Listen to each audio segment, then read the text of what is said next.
कपिल अपनी पत्नी किरण और बेटी शालू के साथ एक शहर में रहता था। कपिल एक बैंक में काम किया करता था। कपिल की बेटी बहुत ही सरल व मधुर स्वभाव की थी। अपनी बेटी का चेहरा देख जैसे वो अपने दिन भर की थकान को भूल जाता था। एक बार की बात है, जब शालू अपने स्कूल से घर आ रही होती है, उसे सड़क के किनारे एक सुंदर सी औरत रोती हुई दिखाई देती है।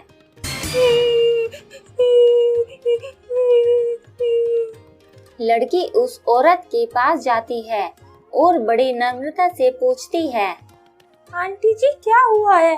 आप इस तरह सड़क के किनारे बैठकर क्यों रो रही हो? अब तुझे क्या बताऊं बेटी, तू नहीं समझेगी। चल जा यहाँ से। क्यों नहीं समझूंगी? आप एक बार कहकर तो देखिए।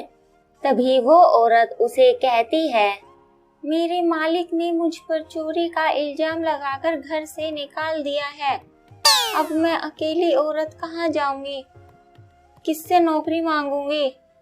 तभी लड़की उस औरत की दुख भरी कहानी सुनकर कुछ देर तक सोचती है और कहती है, आंटी आप बिल्कुल भी चिंता मत कीजिए, मेरी माँ बहुत अच्छी है। आप मेरे घर चलिए, वो आपको बिल्कुल अपनी बहन की तरह रखेगी। तभी वह औरत मन ही मन खुश होकर कहती है, ठीक है बेटा, मैं तेरे घर चलूंगी। इतना कहकर वे दोनों शालू के घर की ओर चल देते हैं।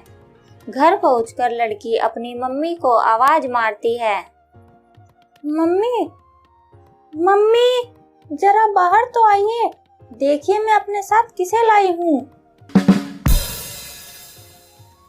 किरण बाहर आती है और उस औरत को शालू के साथ देखकर शालू से कहती है, शालू बेटा, तू ये अपने साथ किसे लेकर आई है? मुझे तो ये यहाँ की नहीं लगती। तब शालू उस औरत के बारे में सारी बात अपनी मम्मी को बता देती है। सारी कहानी सुनने के बाद किरण कहती है, बहन, तुम पर तो बड़े दुख बीते हैं। आज से इस घर में तुम मेरी बहन बनकर रहना। तभी वह औरत कहती है, नहीं बहन, मैं किसी पर बोझ नहीं बनना चाहती। तुम मुझे घर का कोई भी छोटा मोटा काम दे देना, उसे ही मैं अपना सौभाग्य समझूंगी। ठीक है, जैसा आपको अच्छा लगे, कहकर उस औरत को अंदर ले आती है और घर के काम में लगा देती है। रात हो जाने के बाद कपिल अपने काम से लौटकर घर आ जाता है।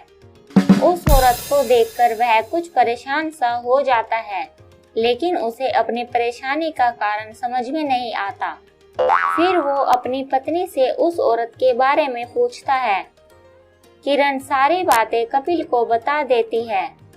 तब कपिल मन ही मन में कहता है, अरे मैं तो बेवजह ही चिंता में पड़ गया था।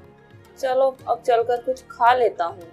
तभी वह औरत सभी के लिए खाना बनाकर ले आती है और जैसे ही वह कपिल को देखती है तो उसका मुंह गुस्से से लाल हो जाता है और वो बेचैन सी होने लगती है। खैर वो किसी तरह अपने आप को संभालती है। रात बहुत हो जाती है, सब खाना खाकर सो जाते हैं, लेकिन वह औरत पूरे घर में घूमती रहती और ठीक रात के 12 बजे कपिल के कमरे में जाती है और उसे मारने की कोशिश करती। तभी कपिल की आंखें खुल जाती है और वह औरत वहां से गायब हो जाती है। कपिल डर के मारे पसीने में भीग जाता है और पूरी रात डर के मारे सो नहीं पाता। अगली सुबह कपिल काम पे निकलने के लिए तैयार हो जाता है। तभी वो औरत उसके पास आती है और भारी आवाज में कहती है, क्यों अजय, भूल गए मुझे इतनी जल्दी? अब तो पूरे मजे से जिंदगी जी रहे हो। कौन हो तुम और मुझे कैसे जानती हो?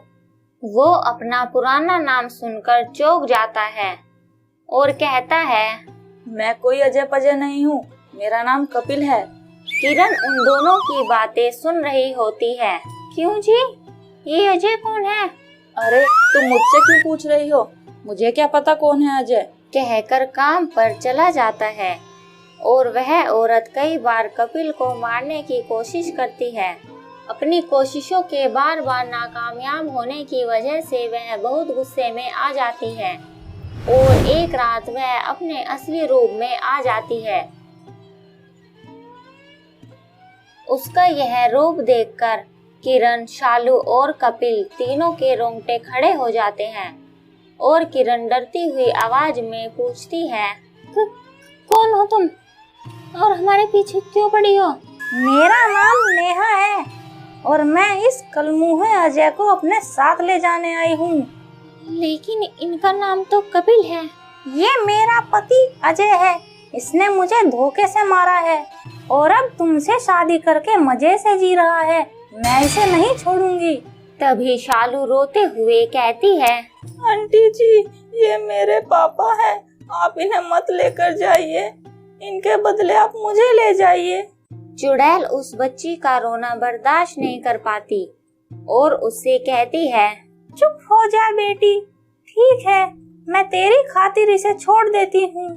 इतना कहकर चुड़ैल वहाँ से गायब हो जाती है और कपिल भी अपनी गलती मान लेता है और अपनी गलती पर पछतावा करते हुए शालू को गले से लगा लेता है और किरण से भी माफी मांगता है और अब तीनों खुशी खुशी रहने लगते हैं।